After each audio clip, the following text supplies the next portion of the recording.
Cook Athenaeum. My name is Wesley Whitaker, and I'm one of your Ath Fellows this year. In the morning hours of September 26, 1992, in Oneonta, New York, a 77-year-old woman was attacked with a knife. The woman defended herself, and her assailant cut himself before fleeing. When describing the incident to police, the only clue she was able to provide was that she believed her assailant was a young black man. Without much else to go on, local police started a manhunt for a young black man with cuts on his arms, questioning the rural town's few black residents and staking out bus stations to find others arriving or departing.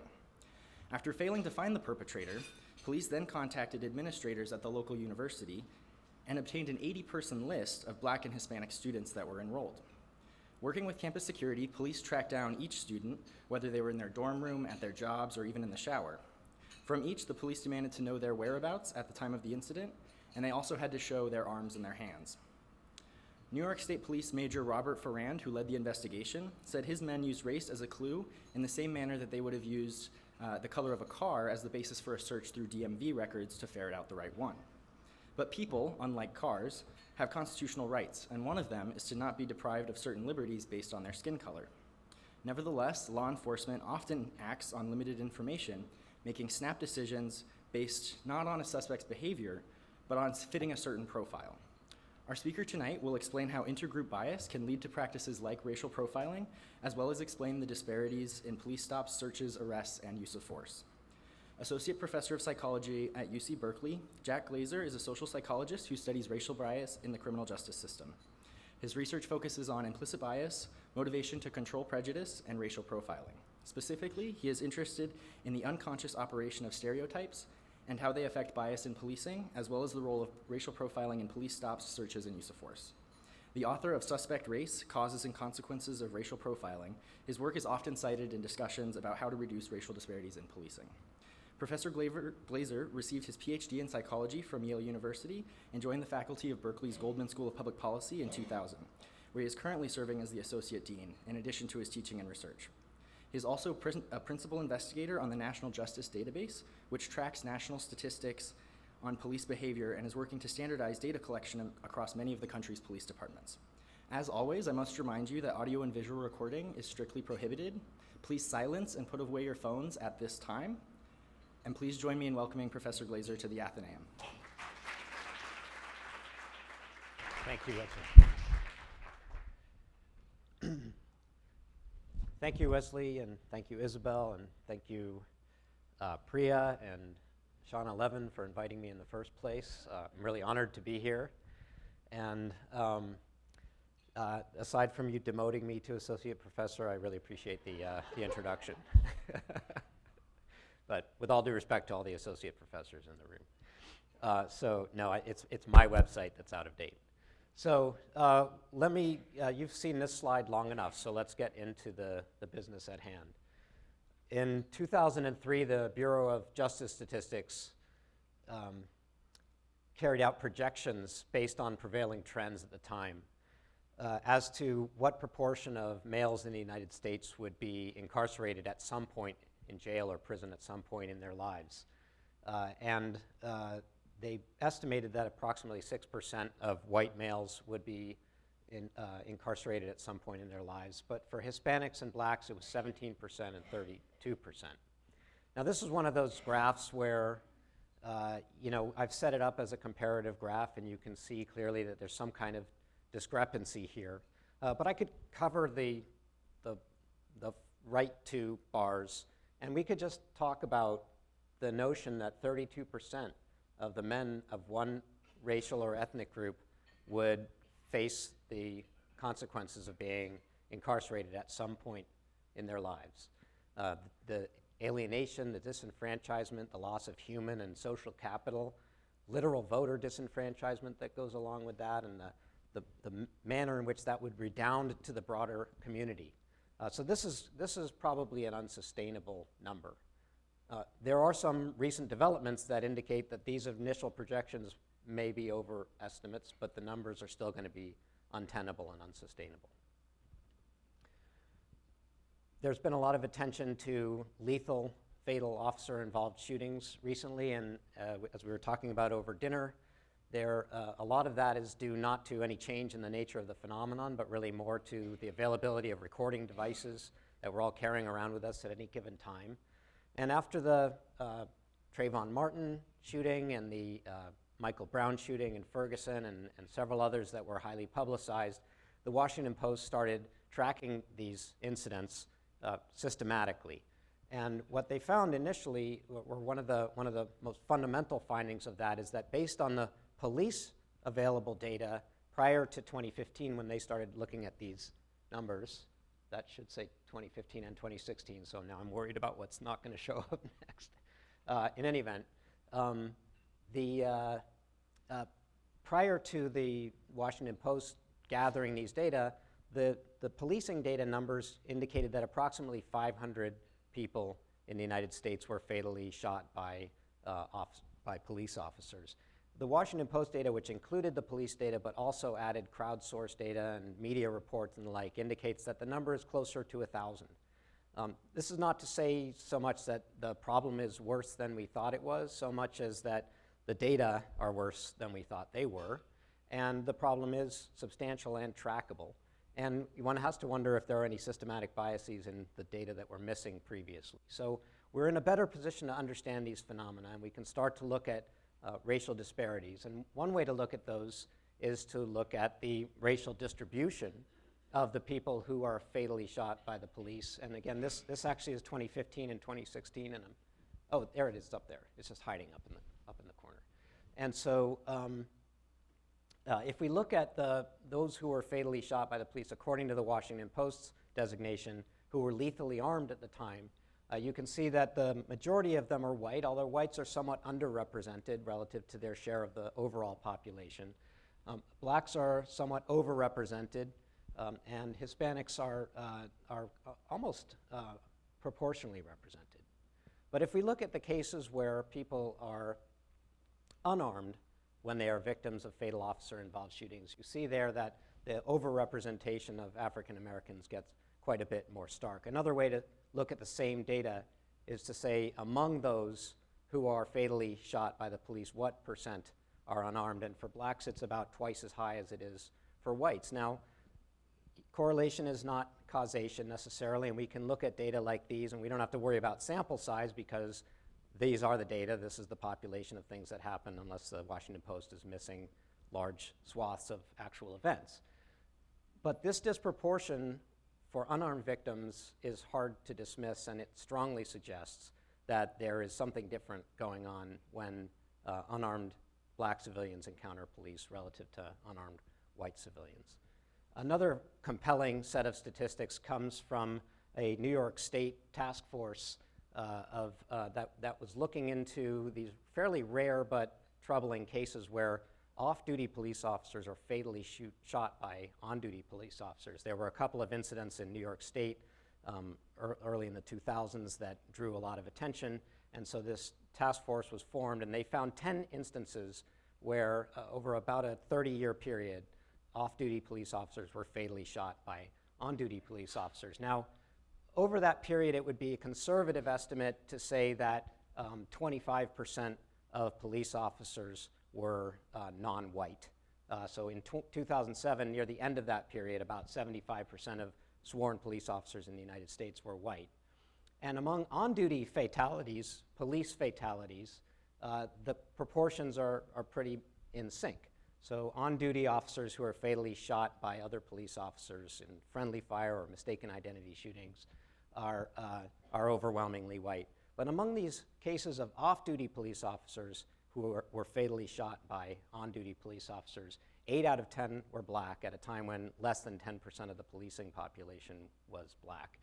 Now again, these are small numbers, 16 cases of on-duty and 10 cases of off-duty fatalities, but these are the numbers. This is what happened over that period. And I'm going to describe some research to you that suggests that there may be some psychological causes for these. Not causes that point to any kind of ideological racism or even bigotry on the part of police, but psychological processes that may cause well-meaning police officers to engage in excessive policing, including force and lethal force against communities of color. one of the outcomes, I think you could say positive outcomes of the scrutiny that has come to racial disparities in policing is that the New York Police Department, which is by far the largest law enforcement agency in the US, with roughly 33 or so thousand sworn police officers on the force, and which represents almost 5% of all police officers in the US. NYPD has been under scrutiny in part because they've had very aggressive policing programs, including the Stop, Question, and Frisk program. And as a result of that, we actually have some pretty good data, because every time the police in New York stop a civilian, they have to fill out a report form that used to be called the UF-250 form and now has been revised. So there's some interesting variability from year to year in terms of the number of people who are, and these are all pedestrian stops, who are stopped by the NYPD in a given year. And as you can see, it was down around 100,000 in 2002, but ramped up to nearly 700,000 in 2011, and has dropped off precipitously for a number of reasons, including a major lawsuit that was actually victorious, and the changing of an administration, so new mayor and new chief, and a lot of negative attention to the high rate of stop and frisk.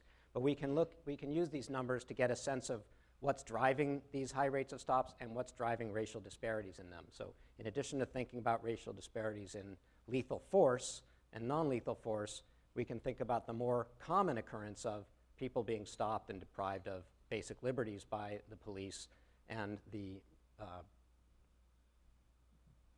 relative effectiveness and effect of that on those populations. Among those who are stopped by the police over these periods, they are overwhelmingly African American. These are males ages 18 to 20. The pattern looks pretty much the same in terms of the racial distribution across the different age groups, but it's most dramatic in the 16 to 24 age range. And what you can see is that blacks and Hispanics are much more likely to be stopped by the police, and these are per capita per their population. So what this essentially means is that for most of this period, the typical young black man in New York City was likely to be stopped more than once a year by the police. In 2011, 1.6 times per year, the average young African American in New York City.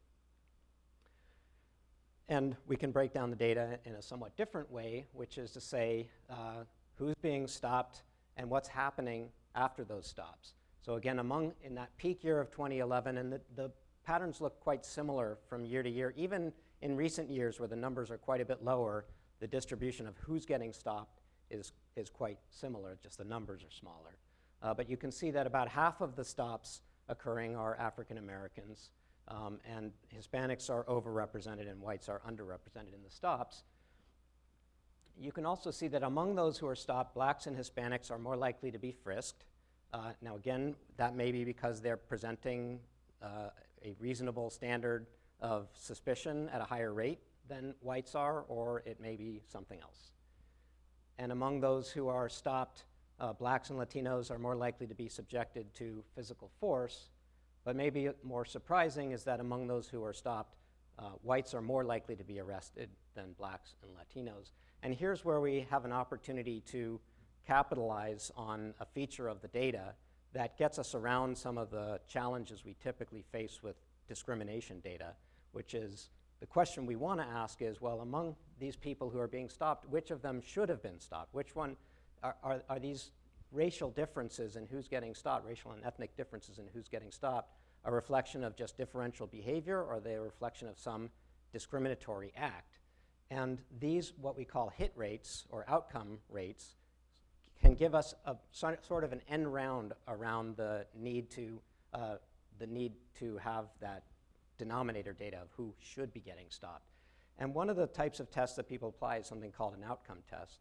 And if you see that one group is having a different rate of outcome than other groups, conditional on the same initial event, being stopped or frisked, that suggests that that group is being subjected to a different threshold of suspicion for the determination about who should be stopped and frisked. I'm going to come back to those outcomes again in a minute, but just to give you a sense of why you might see among those many stops that only about 6% of them actually lead to arrests, you can see that the rationales that the police officers are providing on those UF-250 forms tend to be things that invite a fairly subjective standard of determination of suspicion. So the most common by far is this thing called furtive movements.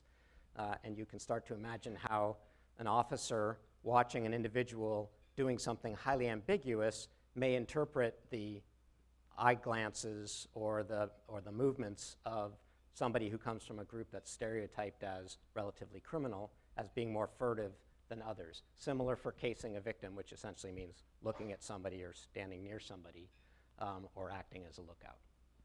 And again, bearing in mind that overall, the rate at which officers tend to make arrests during these stops is quite low. So most of the time, they're wrong when they make these determinations. And by the way, yes, when furtive movements is the rationale for the stop, they're especially less likely to make an arrest.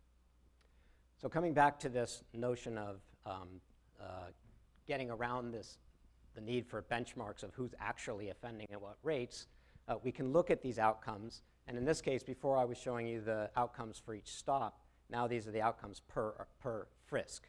So here you have a presumption, half of the stops lead to frisks, and you can assume that the frisks are based on a higher degree of suspicion. In fact, the legal standard was originally that there was a reasonable basis for suspicion that the individual posed a physical threat to the officer or to somebody nearby. It's been expanded by the courts considerably, but at least for a frisk, there should be reasonable suspicion.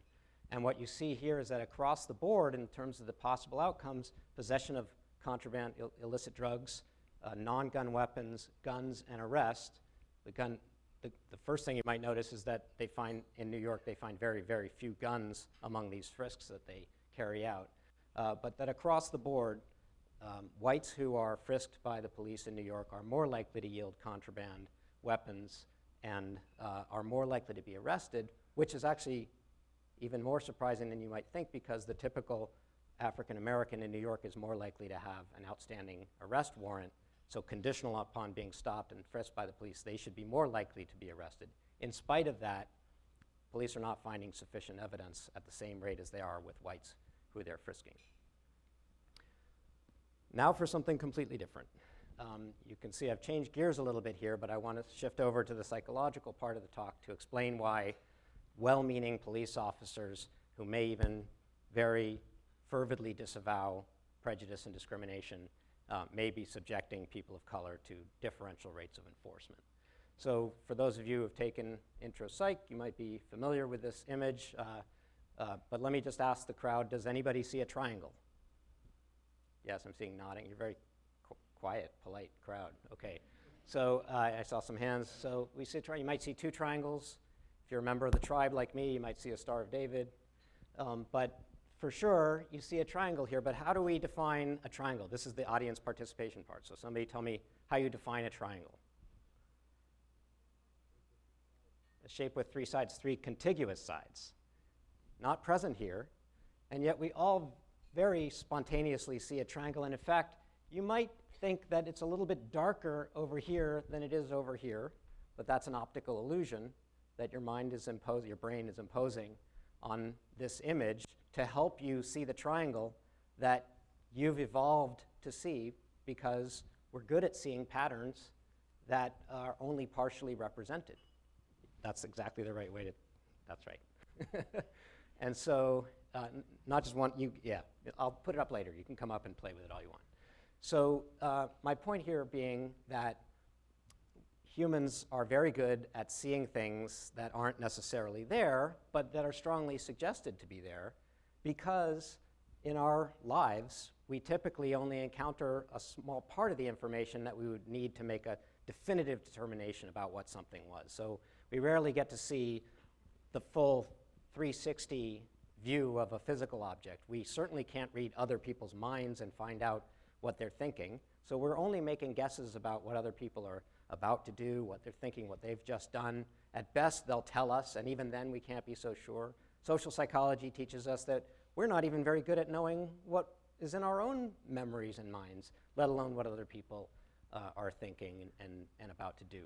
And so this is simply to illustrate that human cognition how we remember things, how we store things in our memories, how we retrieve things from our memory, tends to function in a schematic fashion, in the sense that we have prior schemas for things, and the new information that we get, we fit into those schemas. If we didn't, we would have to encounter each new percept as a novel stimulus and put it into its own category, and our brains would be unmanageable. Our minds, our memories would be unmanageable. So we organize things in our minds, and cognitive psychologists have figured that out. They were figuring this out in the 1950s, and social psychologists have appropriated this knowledge to say that, well, if that's true, if we think about things that we encounter, that we see in categorical terms, and we have mental associations between things that are objects, that's certainly got to be true for how we perceive and think about and respond to people as well.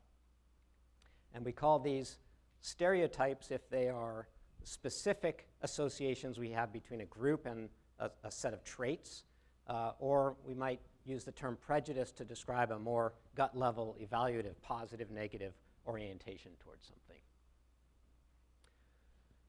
This is perfectly normal. It's all normal cognition. I'm putting normal in quotes somewhat reluctantly. It really is normal, or at least it's common. It is the way we've evolved to be, and it stems from these normal tendencies, one, to categorize things. We don't, again, treat each new thing as a novel, unique, idiosyncratic object.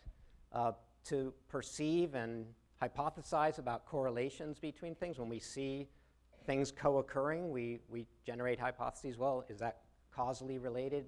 Do these things really go together? Is it going to benefit me if I'm able to predict outcome B because cause A has occurred? We have a strong tendency to favor our own, and the social psychological research on minimal groups has very compellingly shown that even when we believe we've been quite arbitrarily assigned to some group of people we've never even met, we will instantaneously start allocating more rewards to people we think are in the group, even though we've never met them. We, of course, have to make judgments with incomplete information. If we had to have complete information about everything in order to make a judgment, we would be paralyzed. And so that applies to people who are hiring someone and reading resumes, and they feel like they've got a lot of information, but really how much could a one-page or two-page resume tell you about a person's life? And it applies to police officers when they are patrolling and they're trying to make a determination about whether what somebody's doing is suspicious and indicative of criminal behavior. So these are all normal, but they can lead to very undesirable effects, especially when they involve determinations about individuals based on our prior conceptions of what the groups they belong to ought to be. So one of the questions that this all begs is, why in this post-civil rights era, the last year or so notwithstanding, in our political environment, but why in an era where it's generally taboo to be prejudiced, it's generally taboo to discriminate, why do we still see disparate outcomes for women and minorities in this period? And it's in part, not in totality, because there are systemic and structural problems as well, but it's in part because of these normal psychological processes that we have. That another thing that cognitive psychology has given us is that most of our mental processes, including memory, perception, and encoding and retrieval, occurs outside of conscious awareness and control. To illustrate this and to test it initially, cognitive psychologists developed very robust methodologies to demonstrate that people were capable of perceiving and categorizing and discerning the meaning of percepts that they had no conscious awareness of having encountered.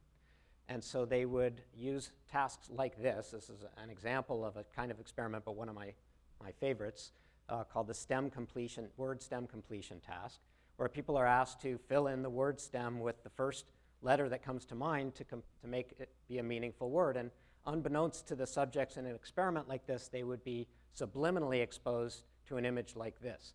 And by subliminal, I mean they would be exposed so briefly that they have no conscious awareness of having seen anything, let alone what it was. So it might appear for 15 milliseconds and be masked on before and after by some grainy stimuli.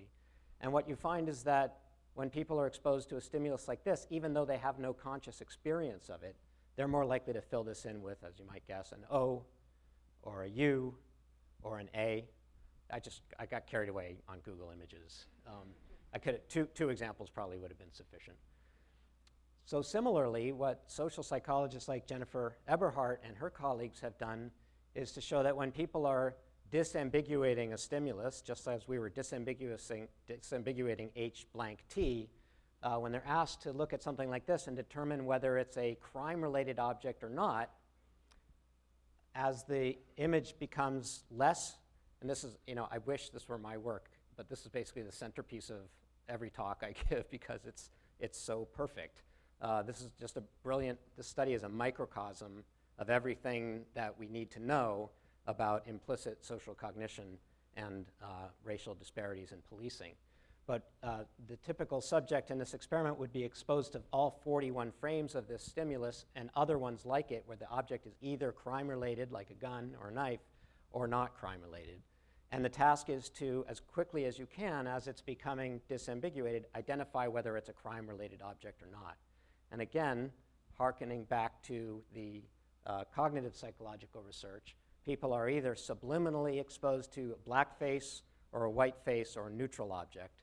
And the findings are that consistently people are faster to identify crime-related objects when they've been subliminally exposed to black faces than white faces or neutral objects. They're actually a little bit, significantly, but a smaller effect, slower to identify crime-related objects after seeing white faces relative to neutral objects. So black causes people to think about crime, and white appears to actually, on average, inhibit people from thinking about crime.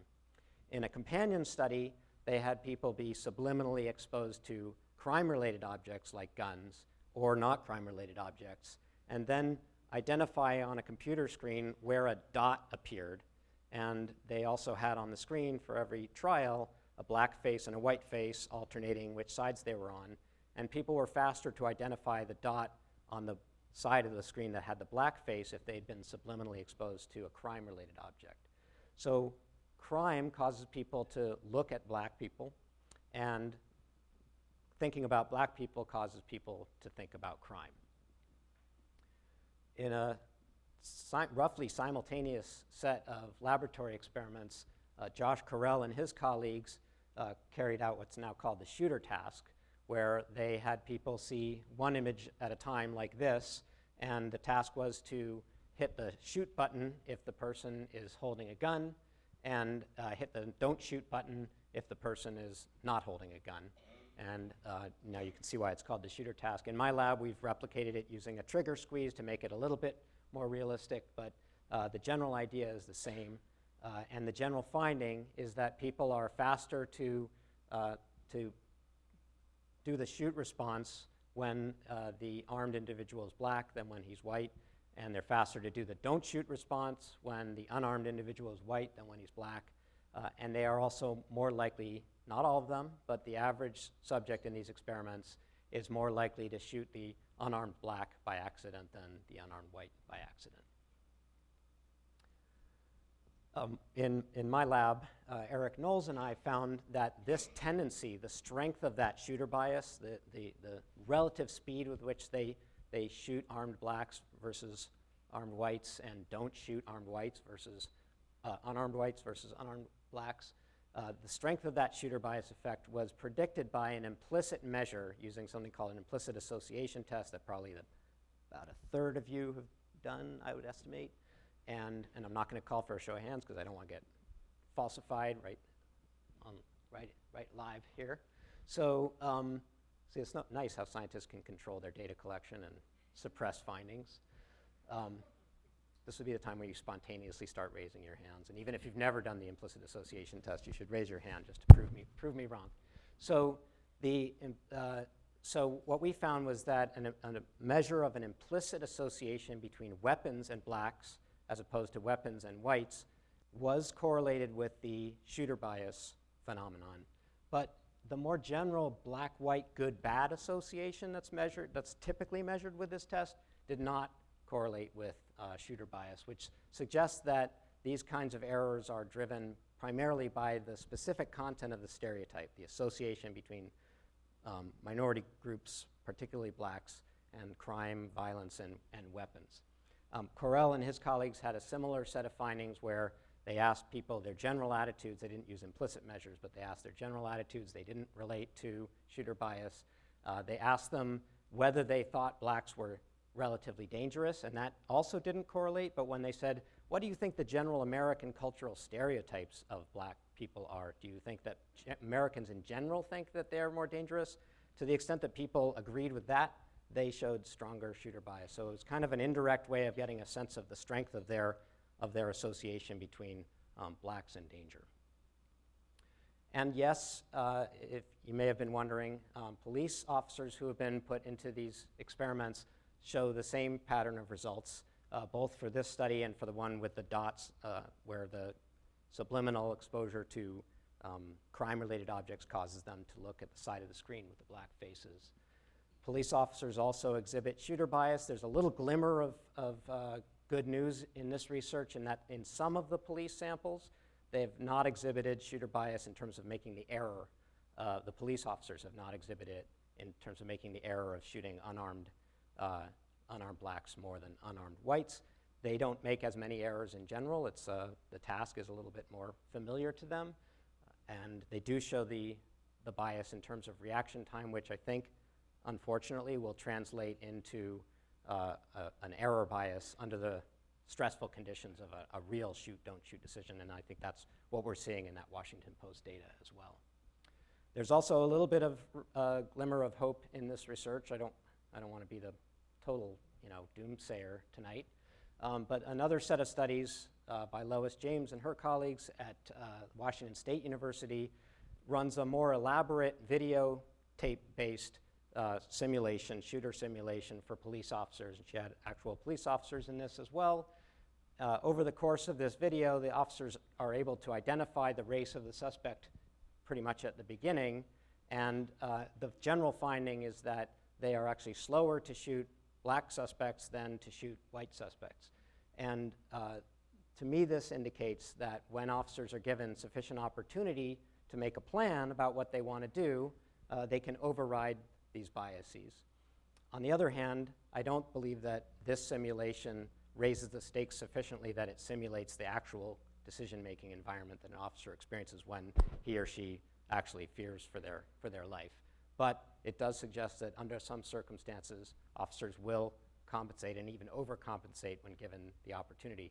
The shooter task research, on the other hand, is also not realistic in the sense that they're just seeing a picture of a person pop up on the screen and there's absolutely no danger involved.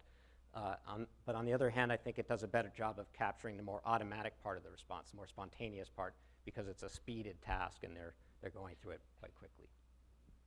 Okay, so let me get to, I'm a policy professor, let me get to some policy implications. One is that even though it's the most common policy response to racial disparities in policing, in the sense that states throughout the country have passed laws that say that racial profiling is illegal and police officers shouldn't do it, even though that's the most common response, it's probably essentially pointless because police officers and the rest of us know they shouldn't be doing that anyway. So just telling them not to do something they know they shouldn't do isn't going to have much effect. Changing the incentives around what they're supposed to be doing is probably going to have a better effect. There is a whole cottage industry of people giving out implicit bias training to police departments. I'm going to New York tomorrow to observe one that I'm skeptical about going in, but I'm going to try to have an open mind. But there are no data to this point to indicate that any of these trainings have an actual effect on actual performance. They may have fleeting effects on the attitudes that the officers have right after the training, but in the few studies that have actually looked at performance outcomes, there have been no changes in actual officer performance. And then one would hope that there would be some way to de-bias people, but if we really appreciate the cognitive psychological theory and research, we would understand that that would be a very tall order and an uphill fight, because the very nature of these implicit biases is that they're learned over years of our lives, and that they come from an environment that's fairly saturated with these stereotypes. And the notion that you could do something on the short term that would have any meaningful, lasting effect on reducing them is slim. And in fact, there's been a fairly systematic effort. I know this this slide is indecipherable. I put it here to remind me to describe this to you. But if you can see it, this is a systematic effort by researchers around North America, maybe even in some other countries, where different labs were assigned to try out multiple different kinds of intervention techniques, like having people imagine a vivid counter-stereotypic scenario, shifting boundaries through group competition, faking the IAT, imagining positive interracial contact, all things that had been proposed as reasonable and theory-based, had potential to reduce implicit bias. And what you can see is that in these little mini meta-analyses of the findings, about half of them had a significant effect in terms of reducing implicit bias from before the task to after the task. But what this graph doesn't show is that in a follow-up paper, these researchers found that 24 hours later, all of these biases were back to where they had been before. And that's, again, that's disheartening, but it's entirely consistent with what we know about how we learn and how we store memories. For me, the most promising intervention for reducing implicit or explicit bias in the long term would be the age-old approach of intergroup contact, or positive or non-negative intergroup contact. This is an idea that's been around since the 40s and 50s. That's been tested hundreds of times and thoroughly meta-analyzed, and it's a robust effect. When you put people into contact with members of other groups, even if it's just neutral contact, under fairly minimal conditions, you see real and lasting reductions in biases toward the whole group that they belong to. And of course, there are conditions under which it's more optimal and it works more effectively, and then there are other conditions where it's weaker, but generally mere intergroup contact is effective. But that's, unfortunately, for the most part, a generational process. There are programs, there are classroom programs where teachers can leverage the diversity that they have in their classrooms to promote greater levels and higher intensity of intergroup contact. But for example, in the area of policing, you'd imagine you'd need a critical mass of minority officers in a department for intergroup contact to work. However, I think there's a lot of potential in policing for the properly constructed type of community-oriented policing to create positive intergroup contact opportunities, so that departments that engage in that will improve their relations with minority communities, and those should be bidirectional effects where the officers' biases are reduced and the community's trust in the officers is increased as well. But again, that's going to be fairly labor-intensive. In the near term, I'm going to skip over all of these different ideas, but I'm happy to come back to them later. But there are a lot of things that police departments and other types of institutions can do to reduce the impact of the implicit biases in the absence of any way to magically reduce the biases themselves. And so these range from, heightening accountability, giving people more time and ability to focus on their decisions, et cetera. But the one that I want to focus in on is reducing discretion. And I'm calling it reducing discretion, but as I've been telling people this evening, I'm working on better language because cops don't want to be told that they're going to get less discretion in how they do their job. Nobody wants. I'm a professor. I don't want to be told that I have less discretion in how I do my job. So we're working on that. And one way to think about it is to, instead of saying this is what you can't do, saying this is how you should do. So being prescriptive and giving them alternative strategies that are going to be that are going to result in what we want, which is fewer unnecessary contacts, investigatory contacts with civilians. There's literature in economics and sociology that shows, for example, that when employers actually do criminal background checks or actually do drug tests for prospective employees, they're more likely to hire African Americans. So the employers who do the criminal background checks and drug tests hire more African Americans. My interpretation of this is that they are getting the actual information that in the absence of, they would be making the inference about. So without that information, that this person actually doesn't have a criminal record, they might make the assumption based on the stereotype. Now this is a fraught policy area because it can cut the other way, which is to say that if you, there's this whole ban the box movement that says that you shouldn't be asking people about their criminal backgrounds. So that's not to say that this is necessarily the policy answer to have everybody get a criminal background check, because as it turns out, at least in part because of prior bias in the criminal justice system, minorities are more likely to have a criminal background, and so they will have fewer economic opportunities. But just in terms of illustrating how giving a decision maker more information makes them less likely to discriminate, this is quite compelling. And then there's this extremely compelling case from the US Customs Service, and I'll say right now that this case has a healthy dose of irony in it, in that the hero of the story is Raymond Kelly, who became Director of Customs in the US in 1999, but later went on to be Commissioner of Police in New York and ramped up that stop. He was responsible for that big climb in the green graph in the rate of stop and frisk. So he was operating under a different theory of law enforcement at that time. But here, Kelly takes over US Customs. He notices that the customs agents are making a lot of searches, conducting a lot of searches, and that they're using 43 different criteria to trigger these searches. So, things like traveling alone, but they're also somewhat incoherent, like traveling with someone else, or getting off the plane first, getting off the plane last, that kind of thing. And he reduces the number of criteria they should use down to 6 that are much more behaviorally linked to actual crimes like smuggling. And what we see looking at the rate of searches and the outcomes of those searches before and after the policy change is that in 1998, while they were making about 33,000 searches, after the policy change, they've reduced that by 75%. But the number of actual contraband fines that they have, the number is the same, so the hit rate quadruples over that time change.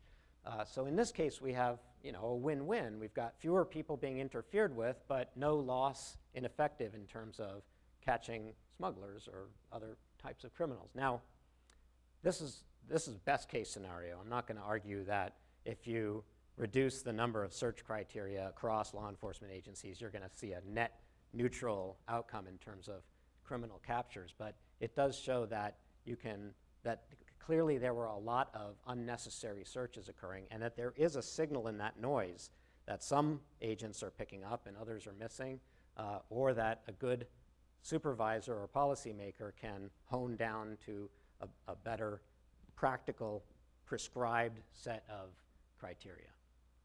Now, the other benefit here is that, again, prior to the policy change in 1998, the rate of searches was much higher for Latinos. Now, part of this is that a lot of customs activity is occurring at the southern border, so you will see Latinos, Mexicans passing through customs a lot.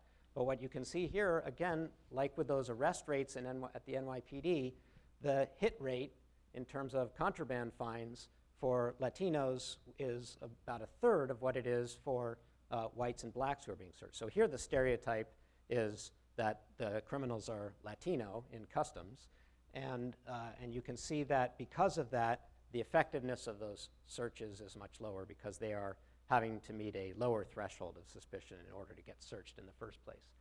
After the policy change, their hit rate, their search rate, everybody's search rate goes down dramatically. Again, win-win. And their hit rate comes up to be much more comparable with the other groups. And so the use of these specific criteria that are more closely tied to the actual behavior of interest and not the loose-fitting, subjective, broad set of categories that are open to the influence of stereotypes has a better effect. Again, best case scenario, no actual decline in captures, but showing that there is quite a bit of noise in what's going on, and you can hone the process so that there's more signal in the noise and less discriminatory outcome. Coming back to the NYPD data, these are the data from 2011, as I mentioned before. So we've been over these. You see that the outcomes are higher for whites, higher rates of contraband, higher rates of weapons, and higher rates of arrest, in spite of the fact that whites are less likely to have an outstanding arrest warrant. But remember that we have this nice quasi-experiment over this period where post-2011, the rate of stop and frisk goes down precipitously. And we can look at what happens to these hit rates over that period. And if we look, for example, at contraband fines, we see that the hit rate has gone up. It hasn't gone up 98% like it did with the customs searches, or proportionally, but it's gone up quite considerably. And the difference between the blacks and whites in particular has closed as a proportion of the overall rate of hits. And that's even more pronounced among the weapon fines, where now that hit rate disparity has converged altogether. And for arrests, the hit rate disparity looks more like what you would expect given the prior probability of having an outstanding warrant. So here, as with customs, we see that reducing the rate of search, stops, and searches apparently causes a honing and an improvement in the decision-making process that reduces the disparities as well. The only difference being that Ray Kelly is the hero in one story and the villain in the other. So I just want to finish up by pointing out again, there are a number of different strategies that institutions can adopt, that all of which need more empirical testing, but all of which have good theoretical and empirical basis for believing that they're likely to be effective. If there's a way to truly blind an individual to the identity of the person they're making the judgment about, that would be very effective, but that's not practical for policing. It turns out that if you actually think about the category the person belongs to, instead of trying to suppress it, pretend you don't see race or you don't see color, thinking about it actually gives you a better chance of making a fair determination because you're going to think about it anyway. There's a whole body of research showing that when people expect their judgments to be evaluated by someone else who has authority over them and who wants to see fair outcomes, that they are less likely to make biased judgments in general and specifically less stereotype-based judgments. Of course, if you give people more time and the ability to focus, they're less likely to be influenced by mental heuristics like stereotypes and prejudice. And this is something that applies particularly directly to the lethal force issue in policing, where some police departments already, for different reasons, use a time and distance or time cover and distance strategy to say, give yourself as much time and distance as you can before getting into a lethal force type of situation, because once you're at that decision point, once you're at the shoot, don't shoot decision point, the likelihood that you will be able to suppress biases and bad influences in your judgment is so much lower. And unfortunately, as it turns out, the way the law handles lethal force cases or excessive force cases is that the judgment is made based on the few seconds surrounding the actual behavior and not typically the behavior that led up to that point. Of course, you need to be motivated to be unbiased, and you have to have the opportunity to do so. And this is something that gets overlooked in the psychological science and in the trainings that are afforded. And of course, my favorite, reducing discretion. And I would like to leave some time for questions, so I will say thank you.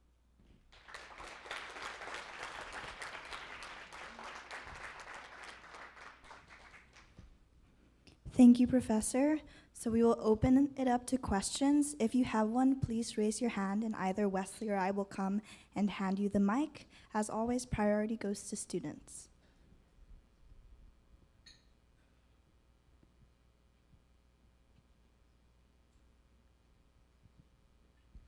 Hi, thanks for a great lecture. I'm wondering if you have any data to share about bias in California. Police bias in California? Well, there have been certain departments that have been studied. I know a fair amount about the Oakland Police Department. They're next door to Berkeley. But I also, they're kind of an open book. They've been under investigation, and in fact, the expert that they have working for them is Jennifer Eberhardt, who did that very elegant set of studies. But I've seen some of their data, and that's one of the places where we see that as they reduce their number of stops, the racial disparities decrease quite significantly. They also while we're on the subject of California and police practice and use of force in Oakland, they've adopted procedures for lethal force training that Richmond, California, which is on the other side of Berkeley, had pioneered. And those involve very high-intensity live actor training sessions where officers are, they're using high-speed pellet guns, and people are screaming and there's lots of noise, and they are being essentially trained to not use force. They're put into these high-intensity situations. So unlike those simulations I described, of course they can't reach the real level of terror. They know that they're not going to die, but it's getting closer to that, and they're probably getting closer to a fight or flight kind of mental state of affairs. And so they have found in Richmond and now in Oakland that kind of training, which is labor intensive, and they have to do it quite frequently, but they've found that their use of lethal force has declined quite considerably over the period, and really like immediately after the institution of the new training. So there's that. But then the bigger picture on California, of course, is that the legislature passed AB 953 2 years ago now, I think, which requires all police departments, all law enforcement agencies in the state to report their vehicle and pedestrian stop data up to the state. And we're hopeful that California, being the 6th largest economy in the world and by far the biggest state in the country, that is going to give us a laboratory of comprehensive data that we're going to be able to check against this national justice database that Wesley mentioned that my colleagues and I are trying to build, where we're going to have sort of spotty data from around the country. We are going to have all of Connecticut and probably some other states, but the state of California is taking this initiative, so we'll be there. That said, these departments are only collecting what they're collecting, and so we can only take what they give us. As this new law, the Racial and Identity Profiling Act is now called, gets implemented more thoroughly over the years to come, there will be increasing requirements. I believe there will be increasing requirements for the specific variables that the departments have to provide. But right now, it's sort of we take what we can get. And it's historically been the case with criminal justice data and with policing data that the data have a high level of what statisticians would call missingness. And you'll see, for example, in the hate crimes data, there's the Hate Crime Statistics Act that requires all law enforcement agencies to report hate crimes to their state, and the state's supposed to report it up to the FBI. And you'll see whole states that have had 0 hate crimes in a year, which is impossible, given that there are roughly 200,000 a year nationally. So, so there's a lot of missingness in policing data, but hopefully the general flow of things is toward more comprehensiveness. And as we fill that in, hopefully we'll be able to get a clearer picture of this. But I was saying to my dinner companions earlier that when we started this national justice database, the academics went into the meeting. We had a meeting with social scientists and police chiefs. We went into the meeting with the hope that we could convince them to help us build a database so that we could solve this denominator question, so that we could say, well, we know that minorities are being stopped and force used against them at higher rates, but what % of them should be getting stopped and have use of force? We can't make the assumption that everybody's behaving the same. We need a benchmark against which to compare these outcomes. And we realized by the end of the meeting that we had a denominator problem, but we also had a numerator problem. We didn't even really know who was being stopped and who was having force use in any systematic sort of way. So we're solving the numerator, and then we're using strategies like that outcome test approach to say, well, among those who are stopped, what are the outcomes for them? And if the outcomes are higher rates for whites, then it probably indicates that there's there's stereotyping going on.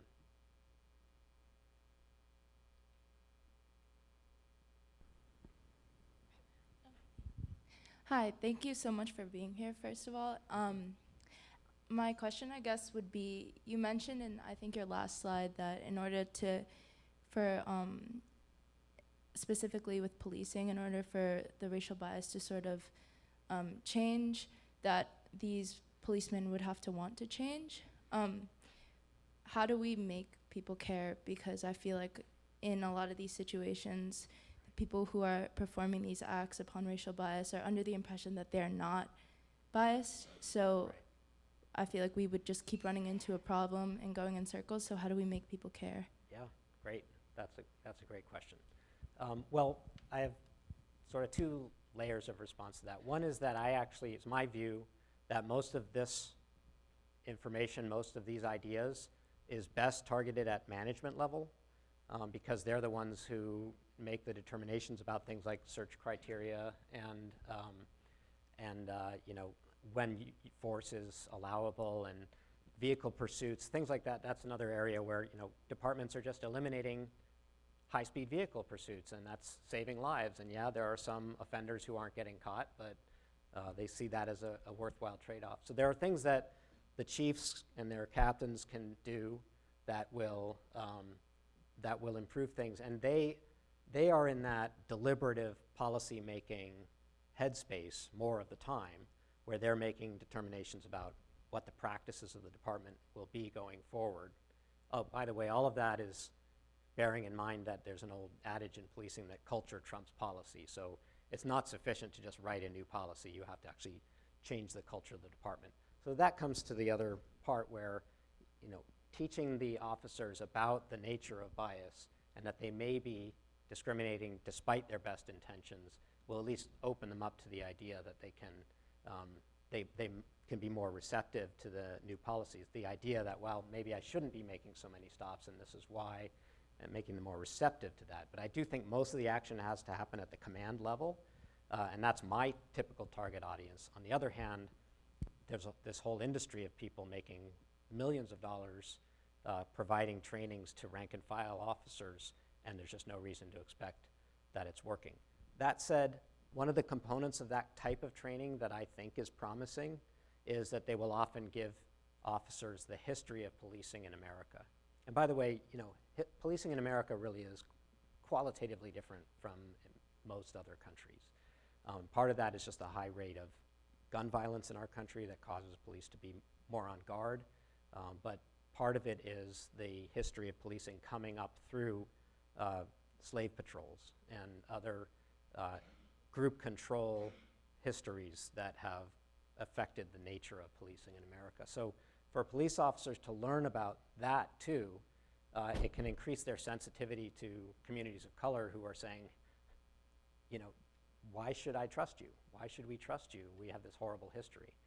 So there's some benefit there, I think, as well. But I do worry about people who are providing trainings and giving officers the impression that they've been cured and that they can go about their business. And so it's not sufficient. I'm sure that wasn't a completely satisfying answer. Thank you for coming. To what extent might your focus on implicit bias and your assumption of good intent whitewash the actions of these police officers, and perhaps risk us not catching cases of actual racism or perhaps malintent in practices? Yeah, fair. That's a fair question. So I can start by saying I agree that implicit bias is by no means the root problem here.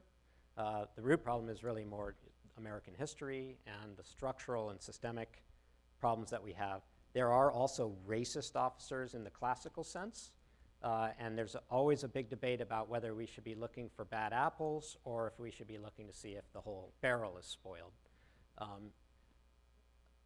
My sense is that departments are obliged to root out the bad apples, and certainly anybody who's expressing overt racism should be flagged and either disciplined or removed. It's the more I don't think that the majority of NYPD officers, for example, are intentionally, and that's my assumption, but based on my experience talking to police officers and looking at the data across different precincts, it doesn't appear to be the case that this is a bad apples problem per se, or that the whole barrel is spoiled so much as that I'm not going to torture that metaphor anymore. I'm trying to think of a disease metaphor for apples in a barrel, and it's not going to work. So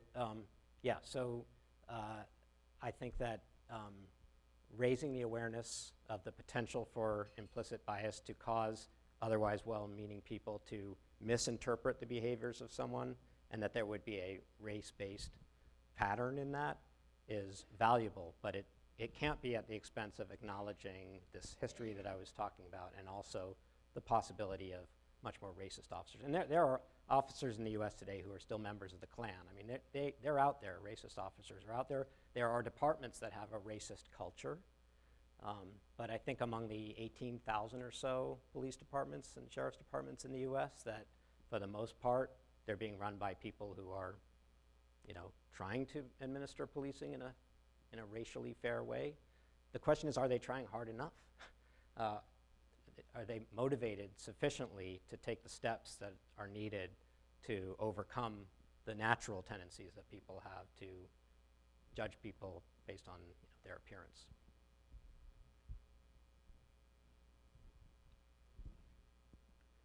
No?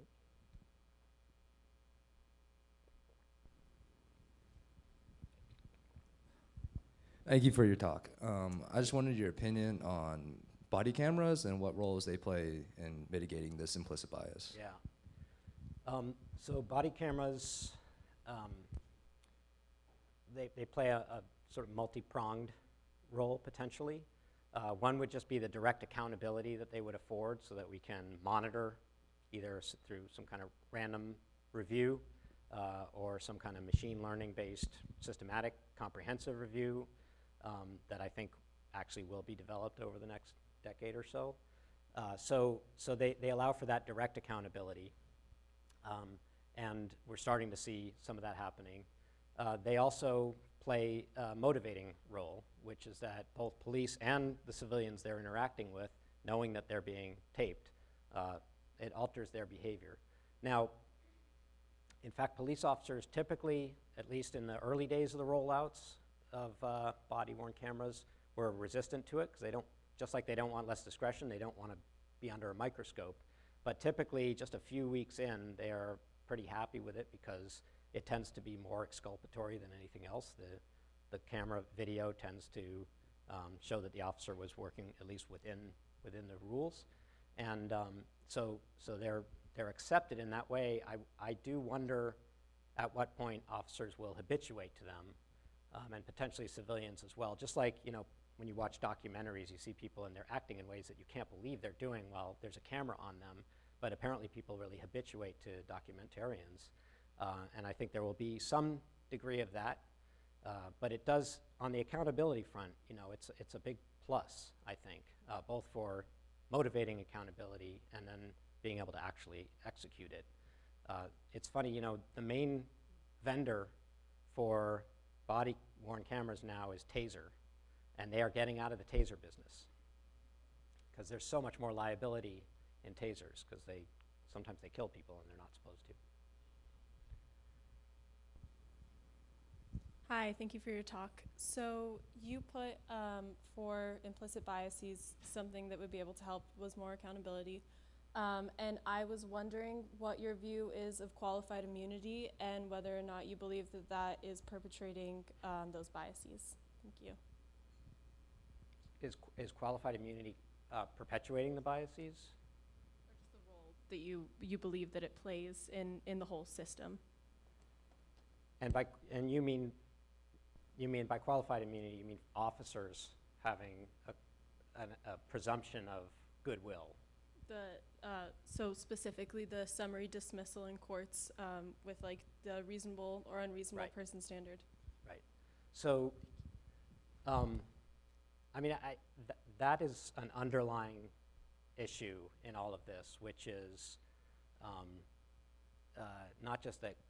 Yeah, immunity is actually the right term. I was thinking it was a legalistic term, but it actually functionally is what happens. Is that the presumption is that officers that the burden of proof is so high for an officer to be found to have behaved in an unreasonable fashion that it's virtually impossible to find an officer criminally liable for use of force or discrimination or whatever it is. That's one of the reasons why it was so dramatic that the Floyd plaintiffs won the case in New York, but that was a civil case. It wasn't a criminal standard. But even there, that's really hard to achieve. So to the extent that I understand your question, if you mean that does it affect the actual culture of policing, and does it affect the mindset of the officer to have the knowledge that they get the benefit of the doubt and that the standard for having any kind of culpability is so high, I think there's no question. And I understand the counter-argument, which is that it would be fairly debilitating to law enforcement if it was relatively easy to question the motives and propriety of police officers' actions. But at the same time, so you can understand how it's a practical standard. It's one that's evolved through the courts, and it's pretty much come from the Supreme Court, so it's not even like it's something that was designed by law enforcement, but it's certainly something that has benefited law enforcement one way or another. So I do think that affects the performance of police. I think it invites a fair amount of cavalierness in their behavior, knowing that the likelihood of accountability is relatively low. And I do think that's one of the reasons why raising accountability would matter, and I think that's one reason why body-worn cameras will be important. One little caveat about the body-worn cameras, though, is that there's a whole other literature that shows that when we see something from the perspective of someone, we tend to sympathize with their perspective. And because the cameras are by nature mounted on the officer, the video is always going to be from the perspective. In fact, I saw the video from a case in San Francisco where a young black man was coming off of a BART train, and somebody had called in that he was armed, and the dispatcher had mistakenly relayed the call that he was armed with a gun. And then as he came off the BART, 4 San Francisco police officers closed in on him, all with their guns drawn. And there's video, so there's the perspective of each of those officers, and then there's the perspective of cameras mounted on the ceiling in BART, and then there's the perspective of numerous, maybe 3 civilians who are bystanders videotaping it. And it's fascinating, and the public defender had somebody produce a whole video that shows the different panels on the screen simultaneously, color coding so you can see whose is whose. And the perspective matters so dramatically. If for nothing else, then the perspective of the first officer who gets to him, and you can hear his voice and the tension and the fear in his voice, it's a completely different experience than the experience of the subject who is coming off the train not knowing why there are 4 police officers running at him with their guns drawn. It's a horrible case because they end up sweeping his legs and pinning him to the ground and taking way too long to disconfirm that he had a gun, because he didn't. And then they proceeded to prosecute him for resisting arrest, which was uncalled for, but he got off. Hi, thank you for being here. You mentioned group bias, and I was wondering if it applies to officers such as officers of color, and would they engage less in violence against other people of color?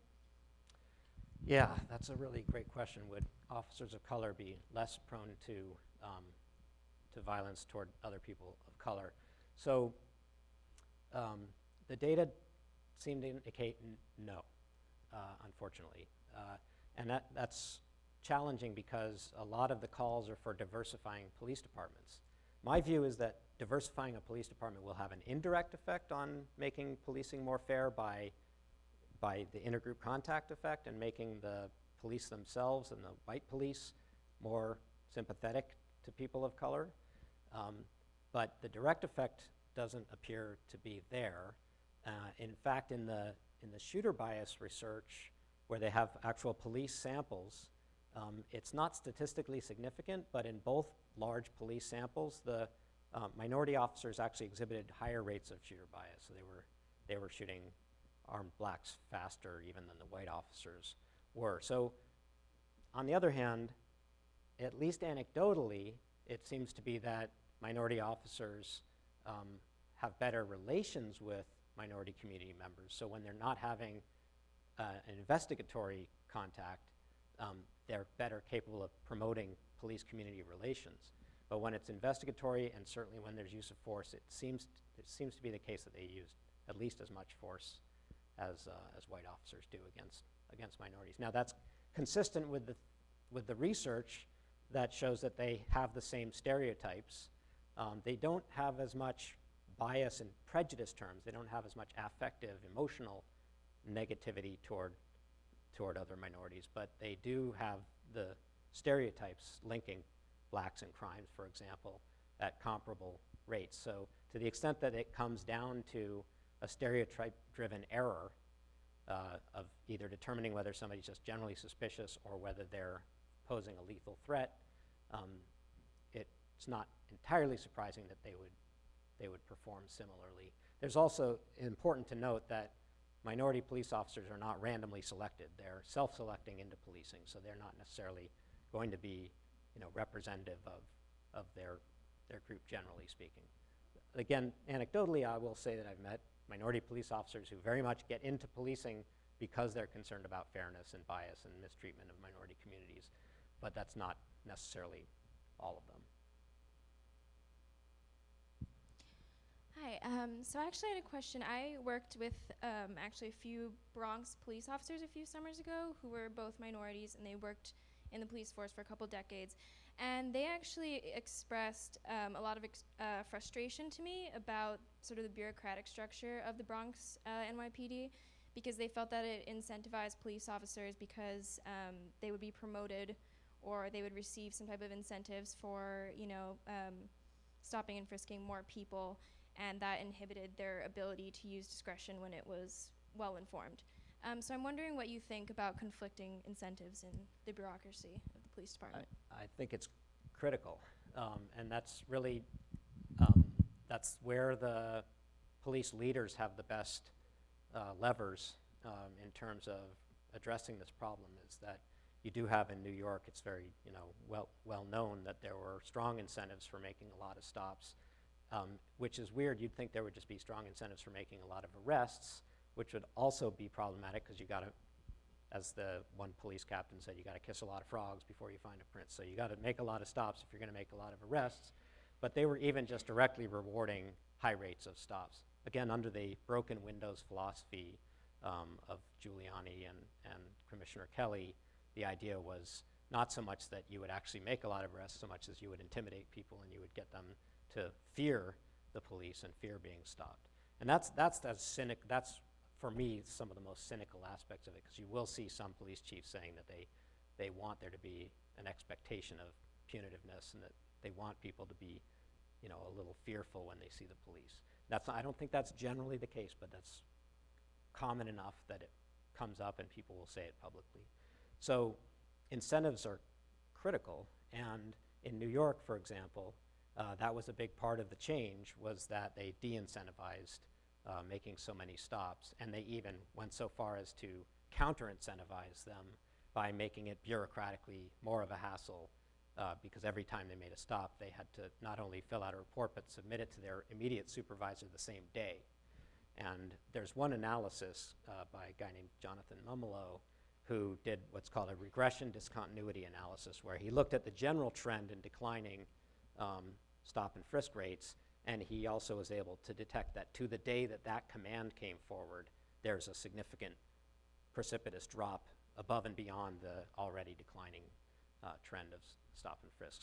So the incentives that the command staff are giving the officers matter a whole lot. Again, and I do think that over time, as those incentives change, the culture will change as well, because the officers will see themselves as doing something different than they thought they were supposed to be doing earlier. But I've even heard that within New York, there's a whole population of lieutenants and captains that came up through stop and frisk, and it's hard for them to change their thinking around it.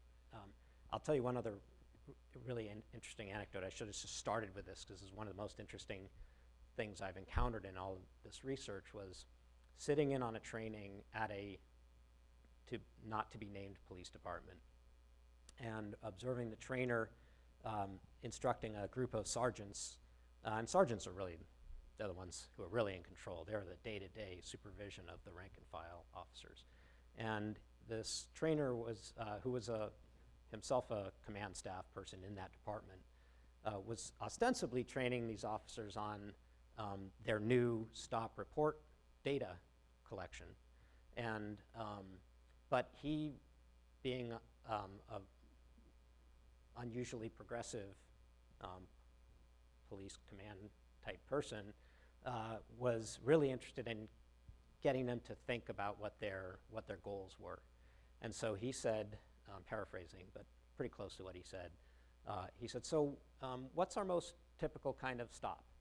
And they all just kind of chimed in, vehicle stop. He said, and what are our vehicle stops typically for? And they said, equipment violations. And he said, and why are we doing those vehicle stops? And they said, so we can search. And he said, what are we searching for? And he said, guns. And he said, and large amounts of dope, right? And they said, yeah, but guns. And he said, and how often do we find guns? And then there was this sort of awkward silence. They said, well, not that much. And he said, oh, I'll tell you, I have the data. It's depending on the month, it's 1/10 to 0.5% of our searches yield guns. And so why do we continue to conduct these searches? You can see why I didn't tell you what department it was. He said, why do we continue to conduct so many stops and searches? And they said, oh, he put it another way. He said, why don't you just have your guys out looking for that silver BMW that's been described in a Be on the Lookout that was involved in an actual crime?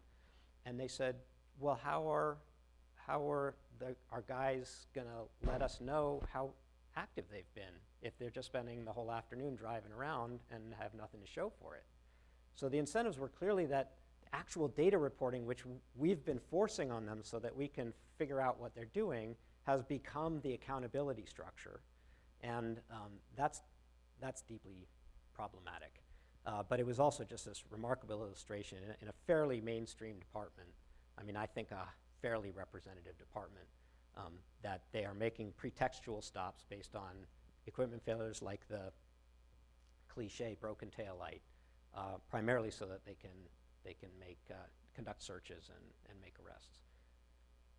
And they don't want to make petty arrests. They want to make big arrests, gun arrests, and big drug hauls. Unfortunately, that's all the time we have tonight. Please join me. That was in exactly one more the point I time was hoping to end on. in thanking Professor Glaser. Thank you.